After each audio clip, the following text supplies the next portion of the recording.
Audrey menganalisis banyak hal sekaligus, pikirannya berputar cepat. Tuan Hangman mengatakan bahwa Kilangos adalah serigala penyendiri yang tidak mempercayai siapapun. Hanya dia yang tahu rencananya sendiri. Selain penemuanku yang lebih awal, seharusnya tak ada orang lain yang tahu bahwa ia akan melakukan percobaan pembunuhan malam ini. Aku hanya memberitahu ayah dan Tuan Full bahwa aku mencurigai Kilangos sedang menyamar sebagai Baron Gramir. Meskipun ada kabel telegram di kediaman Duke Negan, sehingga ia bisa mengirimkan pesan untuk meminta bantuan tepat waktu, tidak ada alasan untuk menyembunyikan hal itu. Kebingungan ayah menunjukkan bahwa sosok kuat yang membunuh Kilangos benar-benar di luar perkiraan mereka. Jika semua itu digabungkan, aku hampir bisa memastikan bahwa orang yang membunuh Kilangos adalah sang utusan Tuan Full.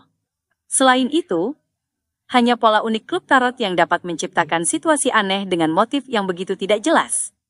Kilangos adalah seorang Sequence 6 yang dianugerahi kekuatan angin, dan ia juga memiliki benda mistis, Creeping Hunger. Untuk bisa membunuhnya dengan cepat tanpa meninggalkan jejak apapun, hanya seorang Beyonder tingkat tinggi, yang juga dikenal sebagai demigod, yang sanggup melakukannya bukan? Atau mungkin menggunakan artefak tersegel yang memiliki bahaya luar biasa. Apapun kemungkinannya, itu membuktikan bahwa sang utusan Tuan Full sangat amatlah kuat. Tuan Full memang pantas dengan reputasinya. Bagaimanapun, aku jelas sudah memberikan petunjuk. Jadi Tuan Hangman harus menepati janjinya dan memberiku kelenjar pituitari salamander pelangi. Ini seharusnya adalah misi pertama klub tarot kita, bukan? Salah satu dari 7 laksamana bajak laut, Kilangos, mati karena kita. Melihat putrinya yang tampak bersemangat, Earl Hall, yang dulunya tampan di masa mudanya, berdehem ringan dan memperingatkan dengan wajah penuh keseriusan, Audrey, ayah tahu kau sangat tertarik pada mistisisme, dan biasanya ayah mentolerirnya. Tapi kau tidak boleh terlibat dalam hal ini. Bahkan menanyakannya pun tidak boleh. Pada akhir tahun ini, Sang Ratu akan memperkenalkanmu ke dalam lingkaran sosial Backlund. Sebagai seorang dewasa, kau seharusnya sudah tahu jelas dan mengingat bahwa seorang Beyonder yang mengerikan, atau sebuah organisasi tersembunyi yang kuat, sama artinya dengan bahaya. Kau mengerti? Ya, ayah. Jawab Audrey dengan manis. Aku hanya sedikit penasaran. Rasa penasaran pun tidak boleh, tegas Earl Hall, meski senyum tak berdaya tetap terbit di wajahnya. Baiklah. Audrey mengangguk patuh. Aku mengerti peristiwa ini lebih baik darimu, ayah. Ia meledek dalam pikirannya sendiri. Earl Hall berpikir sejenak lalu tersenyum lembut. Bagaimanapun, malam ini, kau adalah pahlawannya, penyelamat Duke Negan. Setengah dari alasan Kilangos mati adalah berkatmu, begitu pula dengan hadiah buruan. Tentu saja, jika tidak ada yang mengaku membunuh Kilangos dan datang menagih hadiah, setengah sisanya pun akan menjadi milikmu. Jika ditotal, jumlahnya 10.000 pound sterling. Hadiah buruan yang ditetapkan Republik Intis, Kekaisaran Vesak, serta negara dan organisasi lain juga bisa kau terima. Setelah dikonversi, jumlahnya sekitar 20.000 pound.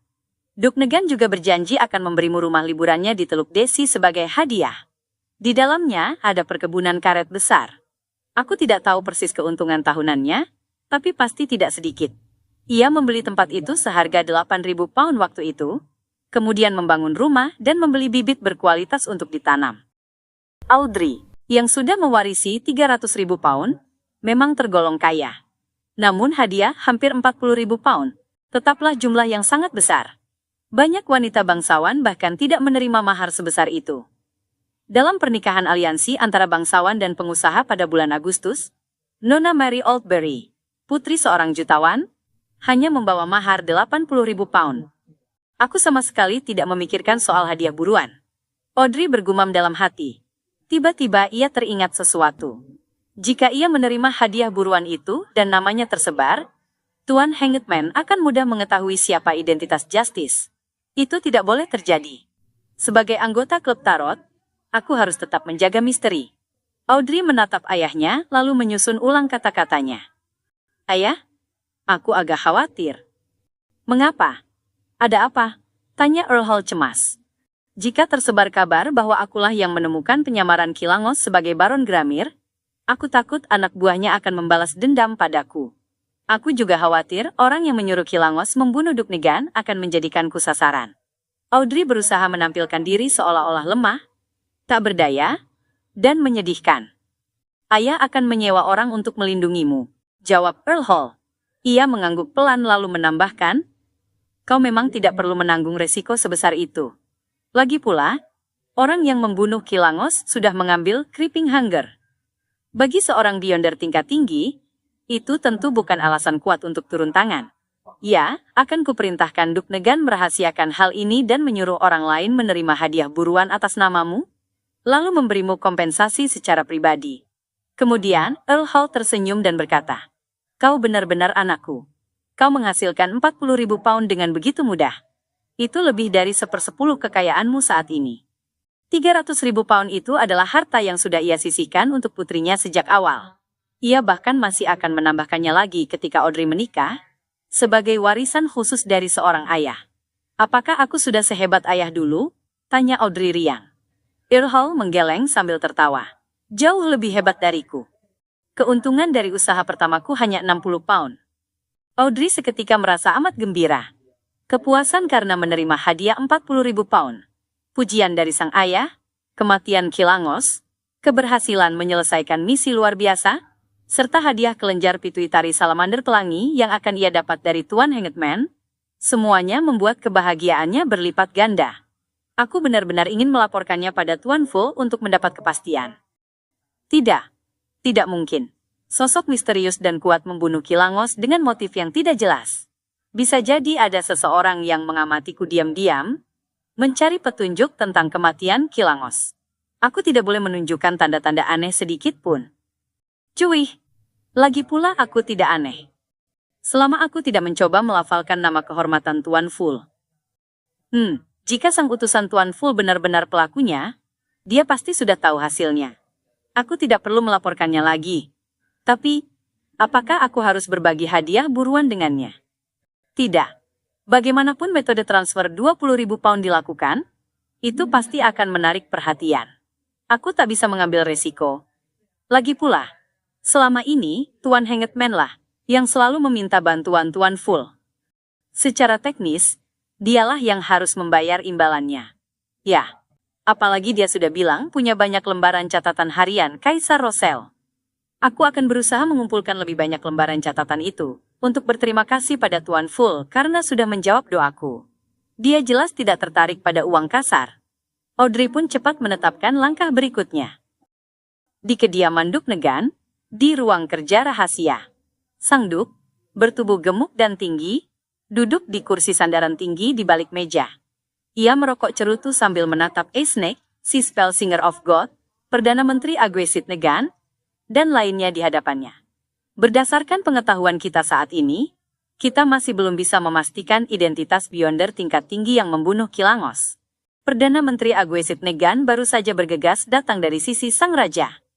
Uskup Agung Snake mengangguk. Kami sudah memastikan bahwa itu bukan salah satu Beyonder tingkat tinggi yang kita kenal, juga bukan dari Episkopat Numinus. Kami punya cukup alasan untuk percaya bahwa itu adalah Beyonder misterius yang sangat kuat, yang sama sekali belum kita kenal. Tentu saja, kami belum menyingkirkan kemungkinan bahwa orang itu menggunakan artefak tersegel berbahaya. Duknegan mengisap cerutunya. Mungkin itu bukan hanya Beyonder tingkat tinggi. Bisa jadi ada organisasi tersembunyi di balik orang itu, organisasi yang sama sekali tidak kita ketahui. Kalau tidak, mereka tidak mungkin bisa menyergap Kilangos dengan begitu tepat. Ya, mungkin salah satu tamu pesta malam ini adalah anggota mereka. Saudaranya, Perdana Menteri Agwesit, berkata dengan wajah serius. Apapun kemungkinannya, kita harus berhati-hati. Kita harus segera mencari tahu siapa Beyonder tingkat tinggi itu, tujuan keberadaannya di Backland, dan mengapa dia membunuh Kilangos. Sosok Beyonder tingkat tinggi yang tidak mereka kenal, berkeliaran di Backland, sudah cukup untuk menarik perhatian pemerintah dan 3 gereja besar. Meskipun seorang Beyonder Sequence 4 atau Sequence 3, mungkin tidak akan tahan menghadapi meriam kapal perang, mereka tidak perlu melakukannya. Mereka punya kekuatan misterius yang terlalu besar.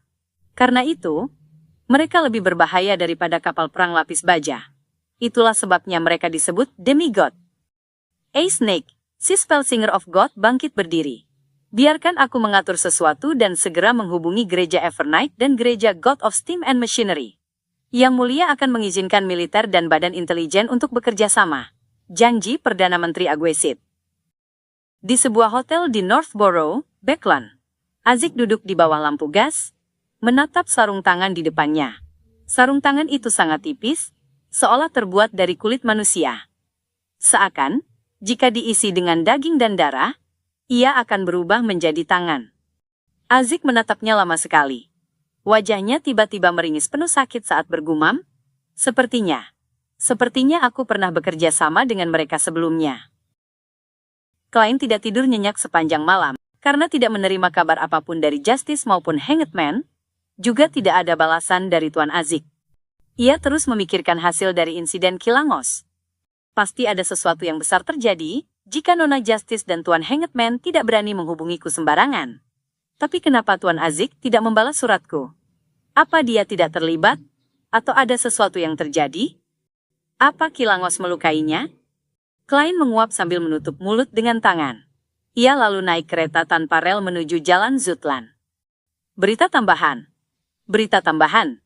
Wakil Laksamana Badai Kilangos tewas di Beklun. Berita tambahan. Wakil Laksamana Badai Kilangos tewas di Beklun.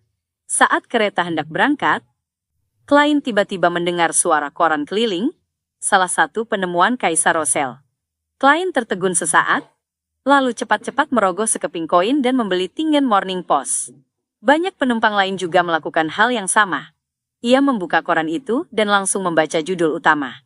Bajak laut Kilangos tewas ditembak pengawal Duk di Beklun. Kilangos mati? Tuan Azik yang melakukannya? Klein termenung, lalu menertawakan dirinya sendiri. Sebagai dalang di balik layar, aku justru mengetahui hasil akhirnya dari koran.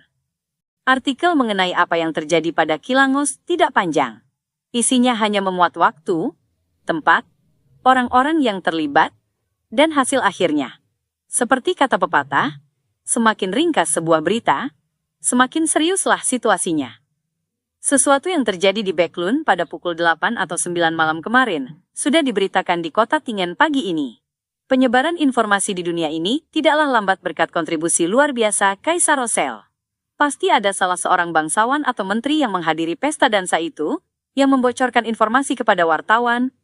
Lalu wartawan tersebut mengirim kabar sensasional ini lewat telegraf ke perusahaan surat kabar di berbagai wilayah. Surat kabar pagi biasanya disusun pada malam hari, dicetak setelah tengah malam, lalu diedarkan pada pagi hari. Waktu yang tersisa memang cukup untuk mengubah isi dan memasukkan berita ini. Hanya dengan artikel ini saja, Tingen Morning Post bisa menjual tambahan 1000 eksemplar. Itu baru dari kota ini saja. Pikiran Klein semakin melantur sebelum akhirnya tenang kembali. Karena Wakil Laksamana Badai Kilangos sudah mati, berarti sekalipun Tuan Azik terluka, cederanya tidak akan terlalu parah. Jika benar-benar parah, ia pasti sudah ditangkap oleh para Mandated Punishers atau pengawal luar biasa milik Duknegan yang sedang mengejar Kilangos. Dan dalam situasi seperti itu, Nona Justice maupun Tuan Hanged Man pasti akan berusaha sekuat tenaga melaporkannya padaku. Fakta bahwa itu semua tidak terjadi sudah cukup menjadi tanda bahwa semuanya masih terkendali. Ya, jika Tuan Azik tidak memberiku jawaban, atau jika Nona Justice dan Tuan Hanged Man tidak memanjatkan doa kepadaku sebelum malam ini, aku akan meniup peluit tembaga sekali lagi untuk memanggil utusan dan mengirim surat pertanyaan. Dengan perasaan lebih tenang, Klein mengalihkan perhatiannya dari koran dan meneliti kereta umum yang ditumpanginya. Kebanyakan orang yang mampu membayar transportasi ini bisa membaca. Karena pengaruh kata ekstra, banyak di antara mereka yang membeli Tingen Morning Post. Kini, beberapa orang membicarakan peristiwa itu dengan suara pelan. Raja Bajak Laut dan para laksamana sudah lama meneror jalur laut. Mereka mundur kalau melihat kapal perang negara-negara besar, tapi jarang peduli dengan kapal dagang. Walau Kilangos baru diangkat menjadi salah satu dari 7 laksamana bajak laut kurang dari 10 tahun, dia yang pertama tewas di tangan pemerintah. Terus terang, aku penasaran apa yang dia lakukan di Beckland. Begitu seorang bajak laut meninggalkan laut, kematian sudah pasti menantinya. Mudah-mudahan nanti ada laporan yang lebih rinci. Ya Tuhan Badai, Aku ingin tahu siapa pengawal Duknegan yang membunuh Kilangos. Uangnya mencapai 10.000 pound. 10.000 pound. Kalau aku punya uang sebanyak itu, aku akan langsung berhenti bekerja dan membeli 2 atau 3 rumah pengasuhan berukuran sedang. Aku akan berinvestasi di saham perusahaan kolonisasi dan perusahaan kereta api, lalu menerima dividen tetap setiap tahun. Itu baru hadiah dari kerajaan ini. Intis, Faisak, Vena Potter, dan beberapa organisasi dagang juga memasang hadiah untuk wakil Laksamana Bajak Laut Kilangos. Kuharap ada surat kabar yang mau memuat daftar lengkapnya. 10.000 pound? Klien terperanjat mendengarnya. Dengan gaji yang sudah lumayan besar pun, ia butuh 20 tahun untuk mengumpulkan jumlah itu meskipun tanpa makan dan minum. Andai saja. Sudahlah, tak ada yang bisa kulakukan. Mustahil aku bisa menagih hadiah itu. Ia melipat koran dengan sedikit kecewa lalu memandang keluar jendela kereta. Pada titik ini, ia akhirnya menyimpulkan bahwa urusan dengan wakil Laksamana Bajak Laut Kilangos sudah berakhir. Yang tersisa hanyalah membereskan hal-hal kecil, seperti kumpulan catatan harian Rosel yang dijanjikan Tuan Hangman padanya. Backlon, Distrik Sherwood. Forswell dan Sio Derecha sedang berjalan di sepanjang jalan menuju cabang terdekat Bank Farfat. Uangku seperti lenyap begitu saja tanpa kusadari, keluh Force. Sio merasakan hal yang sama. Itu benar. Untungnya, bukuku Stormwind Mountain Villa cukup populer. Masih ada royalti yang masuk ke rekeningku. Kalau tidak, aku mungkin harus mencari klinik atau rumah sakit untuk kembali jadi dokter. Force menghela napas, antara puas dan cemas. Sio terdiam sejenak sebelum hati-hati bertanya, apakah penyelidikan soal Kilangos bisa memengaruhi statusmu sebagai penulis? Bagaimanapun, kita mungkin jadi perhatian Mandated Punishers, Nighthawks, dan lainnya. Tidak, satu-satunya yang mereka incar adalah kau. Force tertawa. Kau yang melaporkan ke polisi, kau juga yang mengirim surat, dan namamu sudah dikenal di gang distrik timur. Sementara aku, Forswell, tetaplah penulis laris yang populer. Sio menatapnya dengan bingung. Jadi selama ini kau hanya menemaniku? Force mengusap rambutnya sambil tertawa. Bukankah ini pengalaman menarik? Pengalaman ini memberiku inspirasi berharga untuk karyaku. Novel berikutku akan tentang pembunuhan brutal yang mendadak. Sio terdiam, tidak tahu harus menjawab apa. Ia hanya terus berjalan dengan getir, sampai lupa berbelok hingga Force menariknya kembali. Saat itu, mereka mendengar teriakan seorang loper koran. Ekstra? Ekstra! Wakil Laksamana Badai Kilangos tewas di Backlon. Hah? Apa? Sio dan Force saling pandang dengan bingung. Mereka baru sadar setelah loper koran itu mengulanginya berkali-kali. Apa? Kilangos mati? Force tak percaya dengan apa yang didengarnya. Ia mati. Bagaimana bisa begitu mendadak? Sio, yang selama ini berusaha bersembunyi dari kejaran bajak laut kejam itu, terkejut dan linglung. Ini, bukankah seharusnya ada prosedurnya? Pertama, mencari petunjuk untuk memastikan motif Kilangos, lalu mengumpulkan beyonder kuat untuk menyergapnya. Membunuh bajak laut adalah langkah terakhir. Tapi Kilangos terbunuh bahkan sebelum langkah pertama selesai. Ia mati begitu saja. Force dan Sio saling menatap seperti dua patung marmer. Hampir semenit kemudian, Sio berlari membeli Tusok Times, salah satu dari 3 koran dengan sirkulasi terbesar di kerajaan Loen. Oh, Kilangos benar-benar mati, dibunuh oleh pengawal Duknegan. Ya Tuhan Dewi, pengawal Negan itu. Sio terengah, tidak jadi menyebut beyonder kuat yang ingin ia ucapkan. Force menatap sahabatnya dengan iba. Jadi kau percaya begitu saja pada apa yang ditulis koran? Baiklah, mungkin ada orang yang lebih dulu menyadari motif Kilangos, lalu Mandated Punishers, Nighthawks, Machinery Hive Mind, dan militer bekerja sama untuk melancarkan penyergapan. Sio terdiam sesaat lalu menghela napas. Kita tak perlu khawatir lagi. Kita bisa kembali ke kehidupan normal, tapi harus menjauhi pengaruh kantor polisi yang dulu. Ia memandang Force, sedikit khawatir. Menurutmu, berapa yang akan Nona Audrey bayar pada kita sekarang? Beberapa ratus pound memang tak banyak untuknya, tapi kita juga belum sepenuhnya menyelesaikan tugasnya. Tidak, setidaknya kita sudah membuat Kilangos muncul dengan sendirinya. Alasannya terburu-buru bertindak, hingga jatuh ke dalam jebakan, Pasti sebagian besar juga karena kita, hibur Force. Dengan kemurahan hati Nona Audrey, ia pasti memberi kita setengah dari upahnya, kalaupun tidak seluruhnya. Mudah-mudahan. Sio menarik napas dalam, tatapannya penuh harap. Aku penasaran siapa yang akan mengklaim hadiah 10.000 pound itu. Itu memang bikin iri. Kalau aku punya uang sebanyak itu, aku sudah jadi sequence 7 atau 6 sejak lama, tapi kesempatan itu terus saja lolos dariku. Force merasa sedikit menyesal, tapi tetap mengingatkan sahabatnya, Sio, jangan hubungi Nona Audrey dulu. Biarkan dia yang menghubungi kita. Terlalu banyak rahasia yang tersembunyi di balik kematian Kilangos.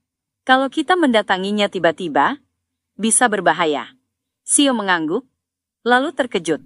Bagaimana kau tahu aku berniat pergi ke distrik Empress? Coba tebak. Force menjawab sambil tertawa. Setelah pagi yang sibuk, Klein kembali ke perusahaan keamanan Blackthorn.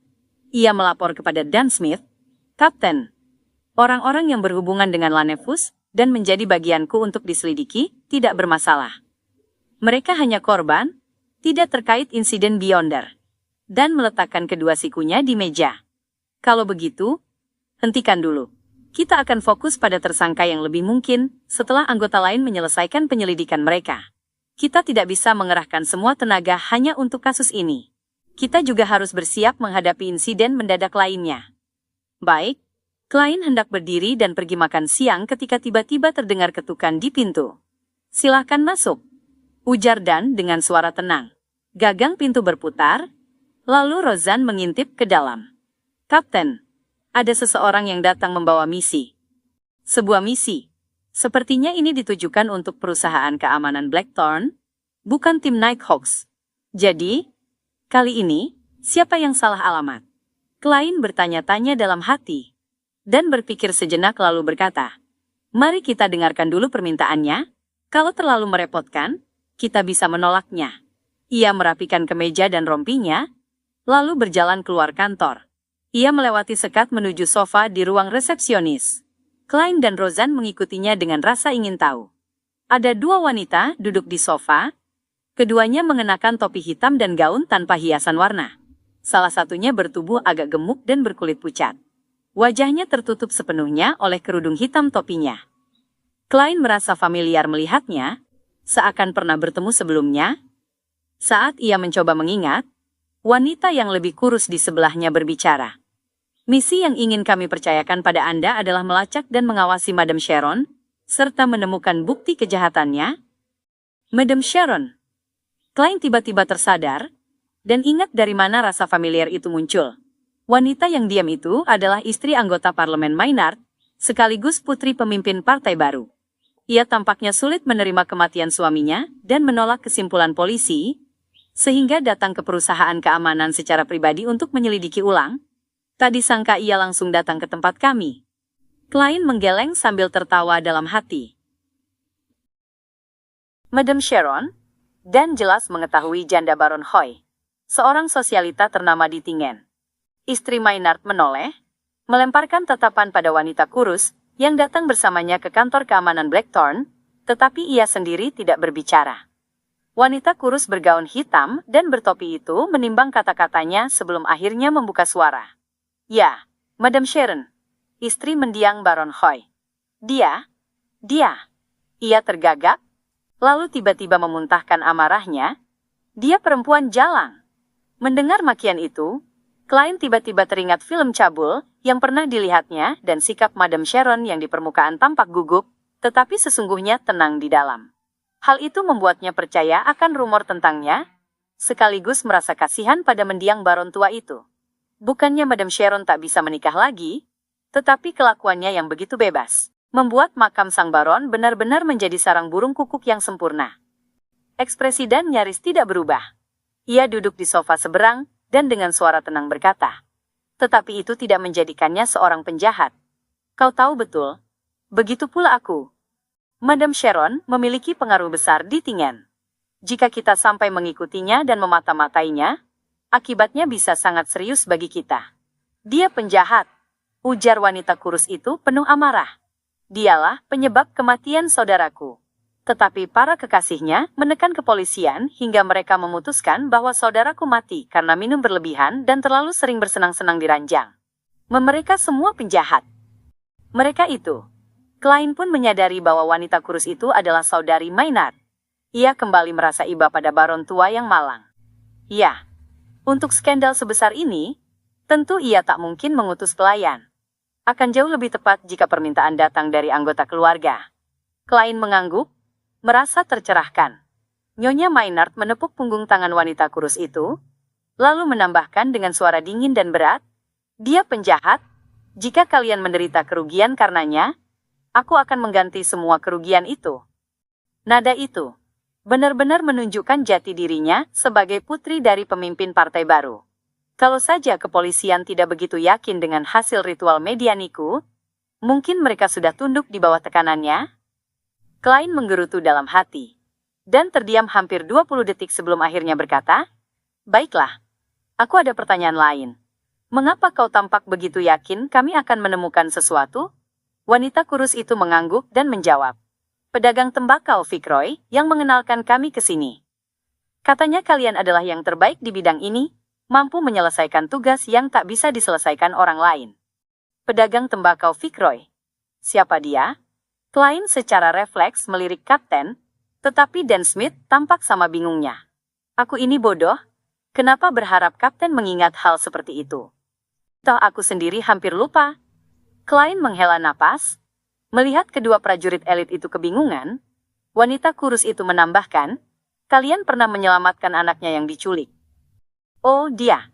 Kasus penculikan itu yang membuatku menemukan buku catatan keluarga Antigonus." Klein pun tercerahkan dan mengangguk tipis dan berkata, "Aku mengerti."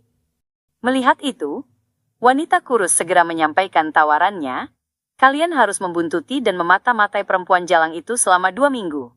Bahkan bila tidak menemukan bukti kejahatannya, kalian harus mencatat siapa saja yang datang menemuinya dan siapa yang ia kunjungi. Kami akan membayar 50 pound untuk ini. Dan jika kalian menemukan bukti kejahatannya, kami akan menambahkan bayaran 200 pound lagi." Itu jumlah besar. Klein tiba-tiba teringat bahwa ia hanya mengeluarkan 7 pound untuk menyewa detektif Henry untuk mengumpulkan begitu banyak informasi tentang rumah cerobong merah.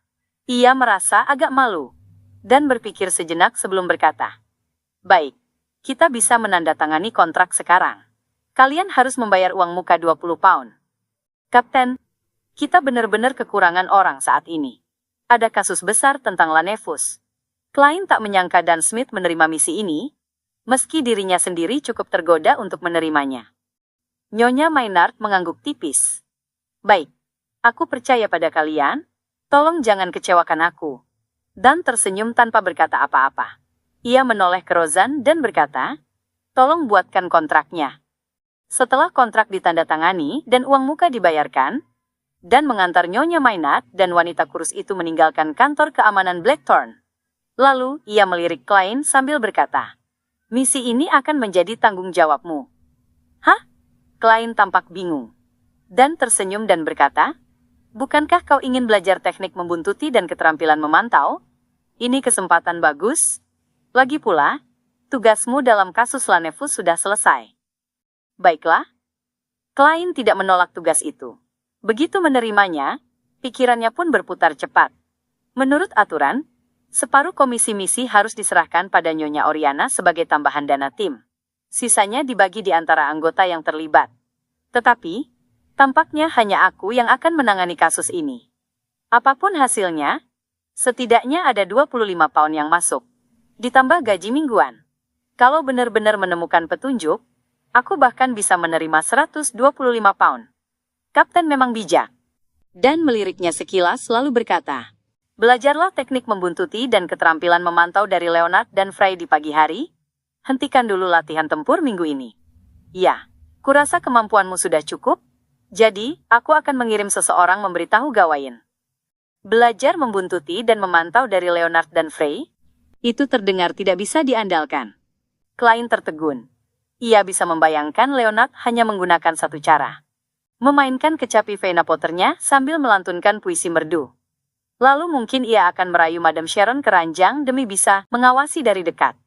Sedangkan Frey, Ia terlalu dingin dan suram. Kemanapun ia pergi, pasti menarik perhatian. Bagaimana mungkin orang seperti itu bisa jadi mata-mata yang baik? Sambil berpikir, Klein menjawab dengan serius, "Baik," dan mengangguk tipis dan berjalan menuju sekat ruangan.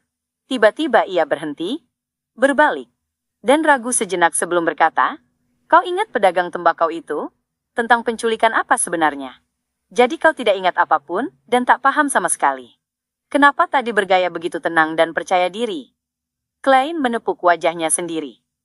Berdasarkan arahan Leonard, Klein tidak terburu-buru membuntuti Madam Sharon, meski ia tahu wanita itu tinggal di Jalan Osna, Distrik Timur.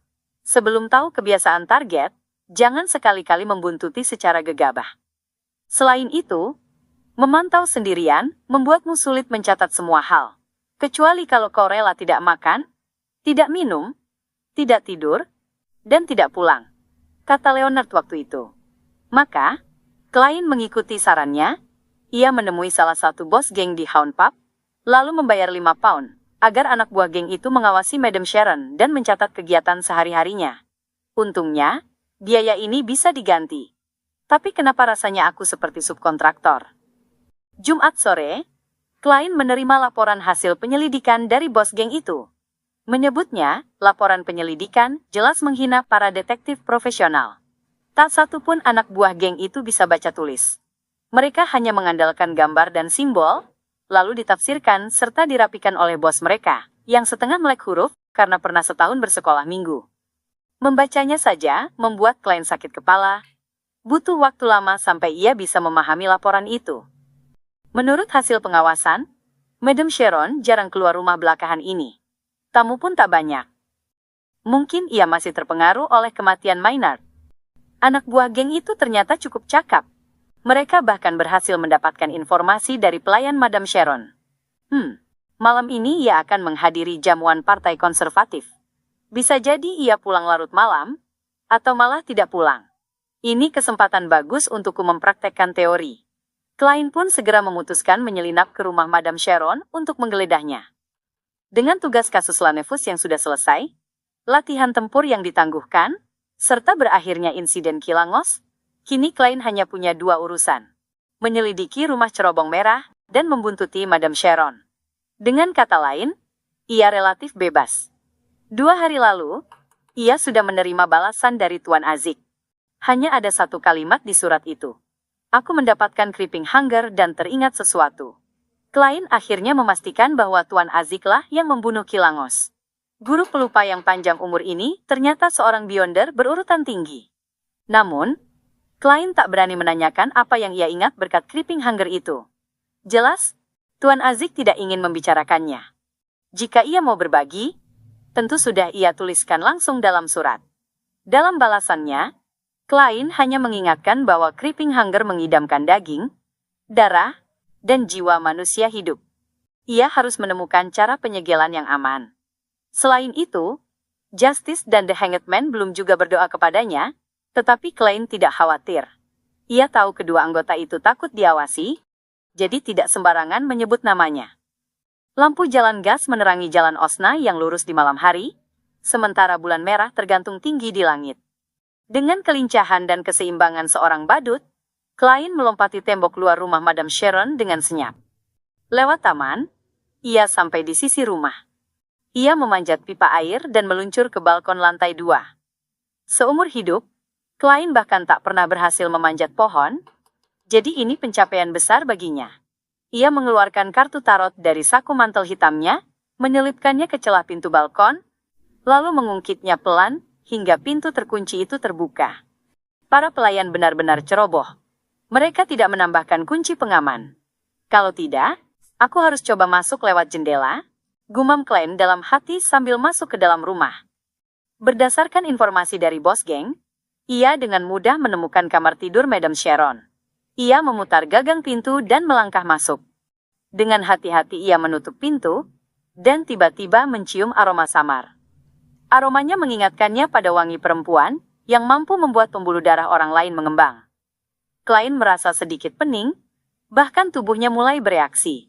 Ia segera menenangkan diri dengan kogitasi, sambil mengejek dirinya sendiri. Dia memakai afrodisiak sebagai parfum. Beberapa detik kemudian, Klein mengaktifkan penglihatan rohani dan mengamati ruangan, hanya untuk mendapati betapa mewahnya dekorasi kamar Madam Sharon.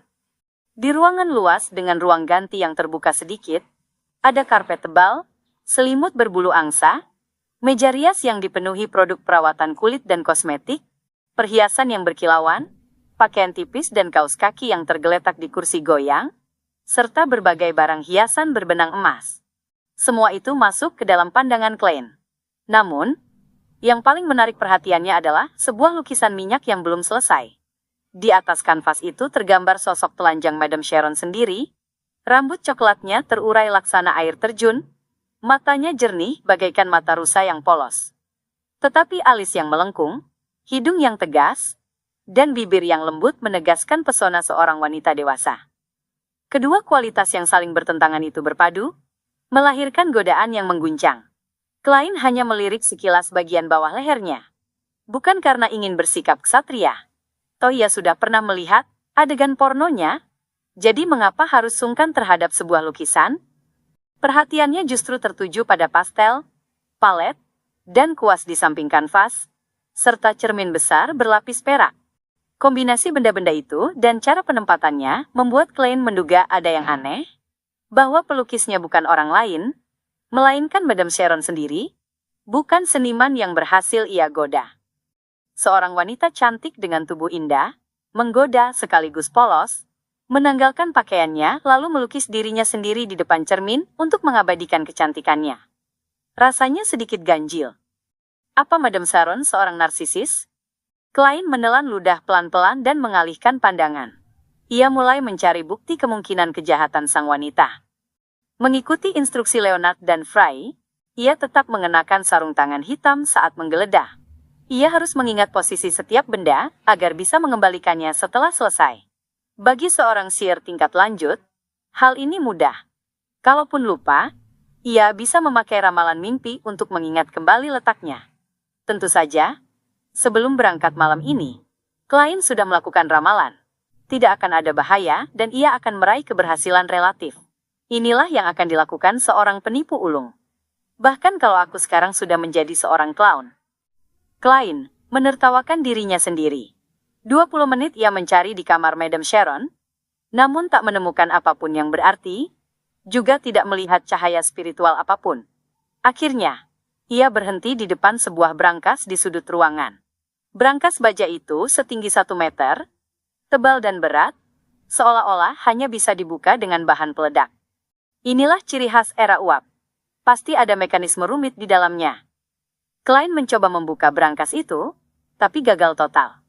Ia menyisihkannya lebih dulu. Melepas sarung tangan kiri, ia membuka lilitan liontin topas di pergelangan tangan. Menggenggam rantai perak dan membiarkan bandul itu jatuh, Klein menepis gairah yang dibawa aroma ruangan dan masuk ke dalam keadaan konsentrasi. Matanya menggelap saat ia berbisik, ada ruangan rahasia atau sekat tersembunyi di ruangan ini. Ada ruangan rahasia atau sekat tersembunyi di ruangan ini. Setelah mengucapkannya 7 kali, mata Klein kembali normal. Ia menatap topas yang berayun berputar berlawanan arah jarum jam. Hasilnya negatif. Klein mengangguk kecil dan meninggalkan kamar Madam Sharon. Dengan cara yang sama, ia memeriksa ruang kerja, ruang tamu, rumah kaca, dan bagian rumah lain, tetapi tak menemukan petunjuk berharga. Ia tidak menggunakan ramalan dowsing rod seeking, karena tidak tahu pasti apa yang ia cari. Klein mengeluarkan arloji perak dan memeriksa waktunya, lalu kembali ke kamar Madam Sharon. Dengan hati-hati menutup pintu kayu, Klein mengambil belati perak ritual, melepaskan spiritualitasnya, lalu menyatukannya dengan kekuatan alam untuk menyegel ruangan. Ia hendak memanggil dirinya sendiri. Ia akan menembus brankas dengan rohnya dan memeriksa isinya. Seorang kakek tak perlu tahu cara membobol kunci. Klein berseru dalam bahasa Mandarin. Prosesnya sederhana karena ia berdoa kepada dirinya sendiri. Tak perlu terlalu rumit. Klein menyalakan lilin beraroma cendana dengan spiritualitasnya. Itu akan menjadi altar. Aku memanggil atas namaku. The Fool yang bukan berasal dari era ini. Penguasa misterius di atas kabut abu-abu. Raja hitam dan kuning yang menguasai keberuntungan. Mantra itu bergema di kamar Madam Sharon. Spiritualitas Klein keluar, menyatu lembut dengan nyala lilin, berubah menjadi tabir cahaya abu-abu sebesar telapak tangan. Ia lalu melangkah 4 kali berlawanan arah jarum jam, melewati bisikan gila, dan masuk ke dunia di atas kabut abu-abu. Di sana, ia melihat pintu pemanggilan muncul di belakang kursi kehormatan di meja panjang kuno. Klein hendak bereaksi, namun terhenti. Harusnya aku melakukan ramalan di sini? Kalau ada petunjuk, aku bisa menemukannya. Di tempat ini, gangguan lenyap, kekuatanku juga meningkat. Selain itu, ramalan di sini sama saja dengan menggunakan benda yang selalu dibawa Madam Sharon sehari-hari. Ia duduk dan memunculkan pena serta perkamen kulit kambing. Apa yang harus kuramalkan? Klein termenung. Apakah ada yang salah dengan Madam Sharon? Tidak. Semua orang pasti punya kesalahan. Apakah Madam Sharon terlibat dalam kejahatan? Itu pun terlalu luas. Sebagai sosialita terkenal yang dekat dengan politik, wajar saja kalau ada noda yang tak bisa dihukum. Lalu, apa definisi kejahatan? Hukum kerajaan Loen? Hukum Republik Intis? Atau aturanku sendiri? Meski banyak pikiran berseliweran, Klein tak ingin berlama-lama. Bagaimanapun, tubuhnya masih ada di dunia nyata. Ia memutuskan untuk mengonfirmasi ramalan-ramalan sebelumnya terkait insiden ini. Di hadapannya terwujud pernyataan ramalan. Kematian John Maynard disebabkan oleh pengaruh supranatural. Itulah ramalan yang pernah ia lakukan saat membantu polisi di rumah Maynard. Waktu itu, jawabannya negatif. Kini, Klein menurunkan bandul topas hampir menyentuh pernyataan di perkamen, setengah memejamkan mata, lalu mengulanginya 7 kali. Ketika membuka mata, pupilnya mengecil tajam. Topas berputar searah jarum jam. Itu berarti jawaban positif. Kematian Maynard memang akibat pengaruh supranatural. Klein menatap bandul yang melambat, hatinya berguncang hebat. Ramalanku waktu itu dipengaruhi, diganggu. Madam Sharon seorang Beyonder, dan cukup kuat, atau ada pihak yang mendukungnya, yang membantu merencanakan kematian Maynard? Apakah mereka ingin menyingkirkan pesaing kuat untuk kursi wali kota? Menghalangi calon anggota parlemen partai baru? Berbagai kemungkinan melintas di kepalanya. Klein lalu menuliskan pernyataan baru. Madam Sharon adalah seorang Beyonder. Ia mengulanginya 7 kali dengan teknik bandul yang sama. Hasilnya, topas kembali berputar searah jarum jam. Jawabannya benar. Madam Sharon memang seorang Beyonder. Klein menegang.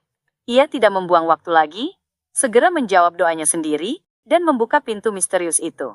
Sesaat kemudian, setelah kekacauan dan pusing yang singkat, ia kembali melihat kamar Madam Sharon dan tubuhnya sendiri. Roh Klein mengapung ke depan brankas, mengulurkan tangan kanannya. Dengan hati-hati, ia menembus pintu logam tebal itu. Karena Madam Sharon seorang Beyonder, ia harus waspada akan jebakan di dalamnya. Dalam keadaan ini, di mana jiwanya dipenuhi kekuatan ruang misterius dan spiritualitas, Klein tak lagi membutuhkan ramalan. Ia akan mendapat peringatan jika mendekati bahaya, karena sebagian besar ramalan pada dasarnya adalah perwujudan spiritualitas yang menjelajah dunia roh. Ia tak merasakan ada yang aneh ketika tangannya yang nyaris transparan menembus pintu logam. Setelah menyapu bagian dalam, ia memasukkan seluruh tubuh rohaninya ke dalam brankas. Isi brankas terbagi 3 lapisan. Lapisan pertama penuh dengan emas batangan, tumpukan uang, dan perhiasan mewah. Lapisan kedua berisi dokumen tersegel. Klein mencoba meniupnya, tapi tak berhasil membaliknya. Sepertinya harus menggunakan peluit tembaga milik Tuan Azik. Ia pernah mencoba sebelumnya. Ketika melingkupi jimat matahari terang atau peluit tembaga itu dengan rohnya, benda-benda itu bisa ikut menembus halangan seakan menjadi ilusi. Lapisan paling bawah justru aneh. Hanya ada sebuah foto hitam putih bergambar pemuda tampan. Kekasih lama Madam Sharon. Mereka dipisahkan paksa, lalu ia menikah dengan baron tua, dan setelah itu terjerumus dalam dekadensi, tidur dengan banyak pria, tapi jauh di lubuk hatinya, ia masih menyimpan ruang suci. Setiap malam, ia keluarkan foto ini dan membelainya sambil menangis. Klein langsung membayangkan kisah tragis yang romantis. Namun makin ia perhatikan, Makin terasa janggal. Pemuda dalam foto itu mirip sekali dengan Madam Sharon. Saudaranya? Ia seorang Beyonder. Sial, jangan-jangan ia juga dari jalur Demones. Sama seperti Tracy. Klein tiba-tiba mendapat firasat yang membuatnya ngeri. Apakah alasan Tracy bertahan lama di Tingen karena pasangannya ada di sini? Ia mengamati lebih cermat, dan pemuda itu memang sangat mirip dengan Madam Sharon. Wajah rohaninya meringis. Ia tak akan bisa melihat porno itu dengan cara yang sama lagi. Menata diri, Klein meraba sisi-sisi berangkas, mencari kemungkinan ruang tersembunyi. Meskipun tak bisa mengambil kertas dalam wujud roh, menembus benda terasa berbeda dibanding menembus udara. Bahkan benda dengan kerapatan berbeda memberi sensasi berbeda. Dalam pencarian itu, Klein mendadak terpaku. Ia menemukan ruang kosong di sisi brankas yang menempel pada dinding, sebuah kompartemen rahasia. Setelah memastikan tidak ada bahaya, ia masuk. Pandangannya disambut salep, parfum, bubuk herbal, dan benda-benda lain. Di tengahnya, sebuah patung dewa berbentuk kerangka. Patung itu seukuran telapak tangan, wujudnya seperti gadis cantik berambut panjang sampai tumit. Setiap helai rambut tebal dan jelas, menyerupai ular berbisa. Di ujung setiap helai rambut ada mata, sebagian terpejam, sebagian terbuka. Klein terperanjat. Ia mencium aroma jahat dan buru-buru keluar dari ruang tersembunyi itu. Kini ia mengerti, mengapa ramalannya tentang ruangan atau sekat rahasia sebelumnya gagal total.